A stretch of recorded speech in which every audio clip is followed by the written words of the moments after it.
हमने अपने गुरिल्लाज या अपनी फोर्सेस को ऑक्यूपाइड कश्मीर में क्यों मूव ना किया? देखिए ये इस पे तारीख लिखी जाएगी। अभी तक जो तारीख लिखी गई है इसमें बहुत सारे फ्लॉज हैं मेरी नज़र में।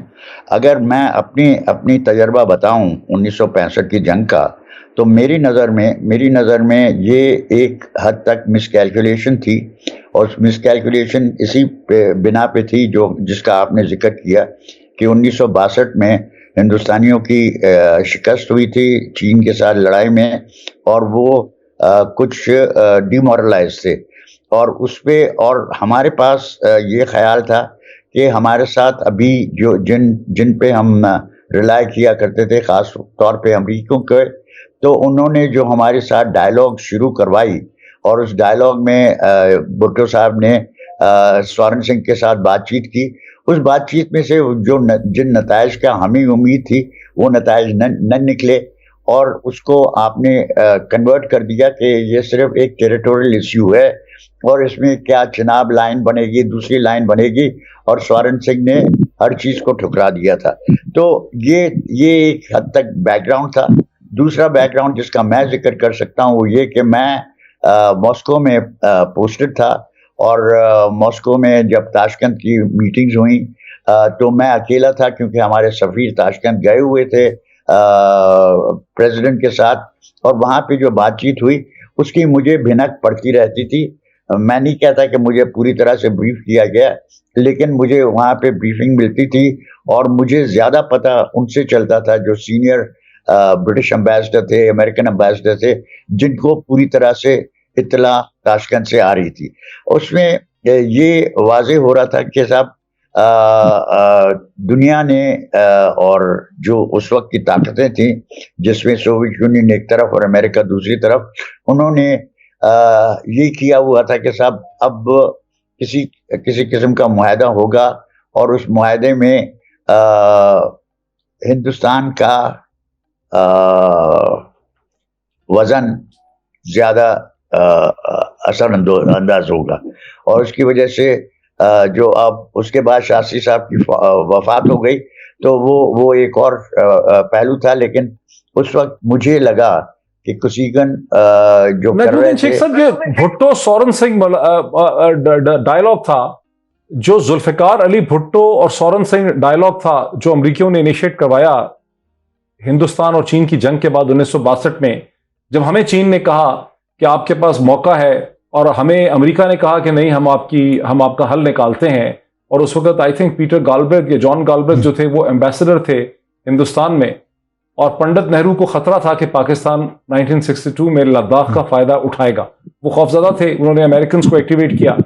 उस मौके के ऊपर जो स्वर्ण सिंह भुट्टो डायलॉग था, उसमें हिंदुस्तान क्या देने को तैयार था हमें कश्मीर में?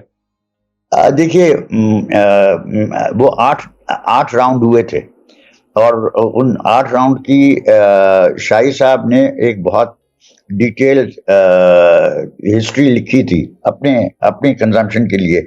मुझे अभी भी पता नहीं है कि वो पूरे पब्लिसाइज हुए हैं या नहीं, लेकिन जब हम प्रोफेशनल्स थे तो हमें उन्होंने ब्रीफ किया था, और उस ब्रीफिंग में उन्होंने बताया कि किस हद तक हमें ये ख्याल था कि शायद ये आखिरी मौका है कि हिंदुस्तानी फौज डिमोरलाइज्ड है, और मुजाहिदीन तैयार हैं, और इस बिना पे हम शायद कश्मीर पे कब्जा कर सकें, जो कि गलत साबित हुआ।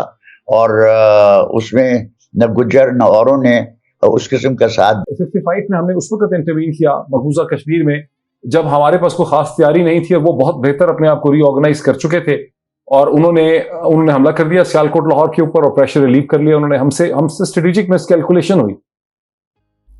बिस्मिल्लाहिर्रहमानिर्रहीम। देखिए, बाद में भी ये मिसकैलकुलेशन थी कि इंटरनेशनल बॉर्डर्स पे ये नहीं जाएगी जंग, क्योंकि कश्मीर एक डिस्प्यूटेड एरिया है, और कश्मीर के अंदर हमारी सीज फायर वायलेशन वगैरह होती रहती थी, और कई दफा हुआ कि हमने कोई एक पोस्ट पकड़ ली कभी भारत ने, तो ये एक टेरिटोरियल इशू के तौर पे, क्योंकि उस जमाने में ये एलओसी नहीं कहलाती, ये सीज फायर लाइन कहलाती थी। और सीज फायर लाइन का मतलब यह है कि जंग वक्ती तौर पर रुकी हुई है, लेकिन जंग खत्म नहीं हुई। लिहाजा उसके ऊपर एक थिंकिंग थी सही। कि जब जंग रुकी है, खत्म नहीं हुई, तो इसका मतलब ये है कि आप मुख्तलिफ वक्तों पे कोई ना कोई एक दूसरे पे अटैक करके तो जगह कैप्चर करते रहते हैं। सो अपनी डिफेंसिव पोजीशन इंप्रूव करने के लिए कभी भारत की तरफ से कभी हमारी तरफ से वायलेशन होती थी, और इसको उसी तनाज़ुर में गालिबन देखा गया उस जमाने में।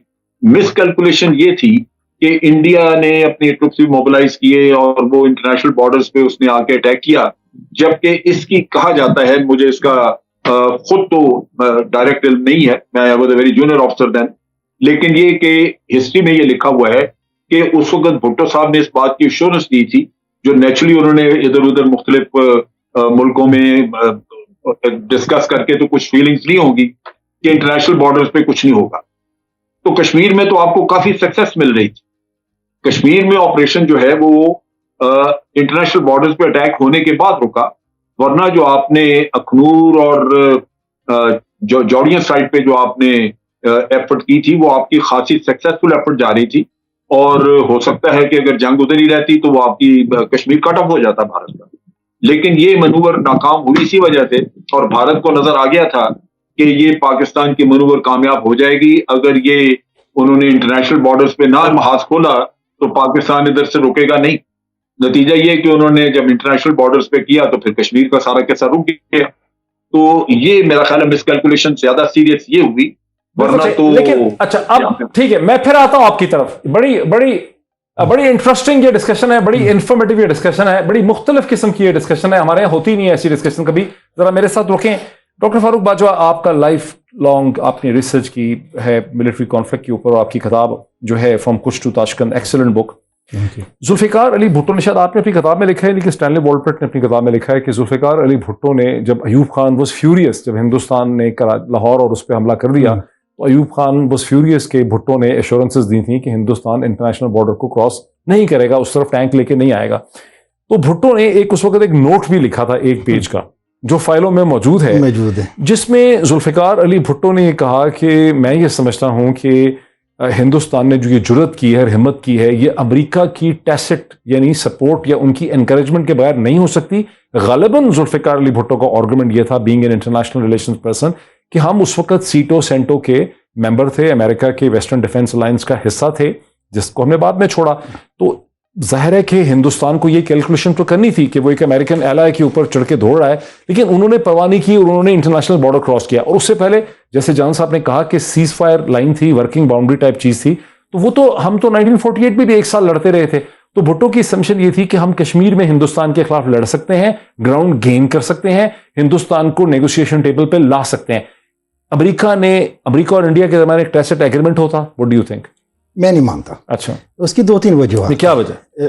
सबसे पहले, मैं अमेरिका से नाराज नहीं हूँ, मैं माइनॉरिटी में शायद हूँ पाकिस्तान। अच्छा, अमेरिका से नाराज 65 पे नहीं है? बिल्कुल नहीं, 65 की वो बोल। अच्छा, उन्होंने जो असला पाकिस्तान को दिया था 1950s में, सीटो सेंटो, उन्होंने साफ लिखा था कि यूएसएसआर के खिलाफ हम आपको असला दे रहे। ठीक है, बस आपने खबरदार। फिर क्यों ये गलतफहमी थी कि हमने इसको अपने लिए इस्तेमाल कर सकते हैं? देखो, काफी गलतफहमियां थी हमारे पाकिस्तान की, ये भी एक थी।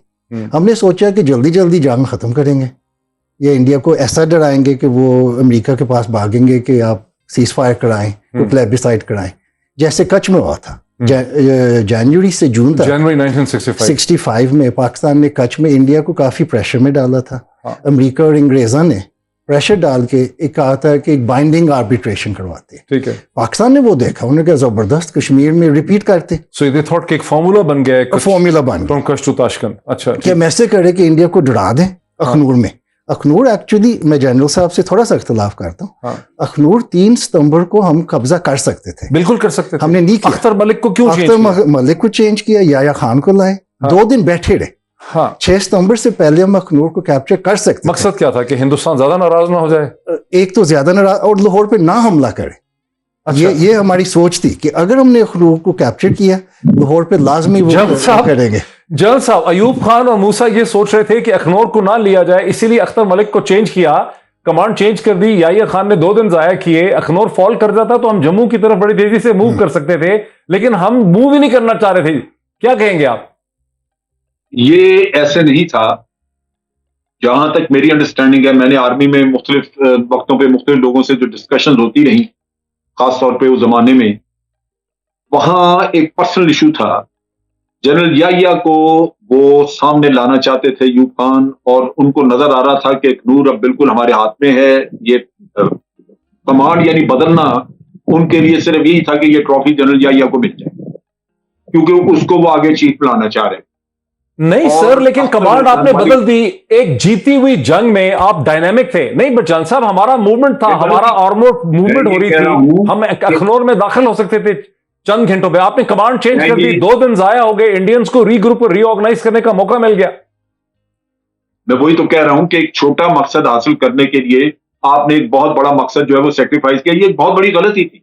वैसे भी ऑपरेशन में कमांड चेंज करनी नहीं चाहिए कभी भी, और वो कभी हो जाता है कि अगर आपका कमांडर एलिमिनेट हो गया, कोई और वजह हो गई, आपने सैक कर दिया, ये एलिमिनेट हो गया, तो फिर तो मजबूरी। लेकिन यहां तो वो बड़ा ठीक ठाक ऑपरेशंस को चला रहे थे, तभी उनको यहां से रास्ते से हटाया गया था। उनको आपने टर्की भेज दिया था, वो सेंटो में चले गए थे जनरल अख्तर, उनको बिल्कुल यानी सिस्टम से बाहर कर दिया था। और ये याहिया खान को प्रॉप अप किया गया, याहिया खान को प्रमोट करके ऊपर लाना था, जिसकी वजह से उनके सर पे ये ताज सजाने के लिए कि ये अखनूर के फाते कहलाएं, ये सारा किया। जो 2 दिन की डिले थी वो याहिया खान की मजबूरी थी। वो अचानक जब वो वहां पहुंचे उसको पता नहीं था, तो नेचुरली पहले अपने आप को इन पिक्चर किया, डिसीजन मेकिंग ये वो ट्रुप्स लाइन अप किए, तो उसमें वक्त जाया किया। लेकिन ये वही बहुत बड़ी गलती है। इसको हमेशा गलती समझा जाता है कि एक छोटा मकसद हासिल करने के लिए एक बहुत बड़ी स्ट्रेटेजिक नेचर की गलती की, जिससे पाकिस्तान को नुकसान हुआ।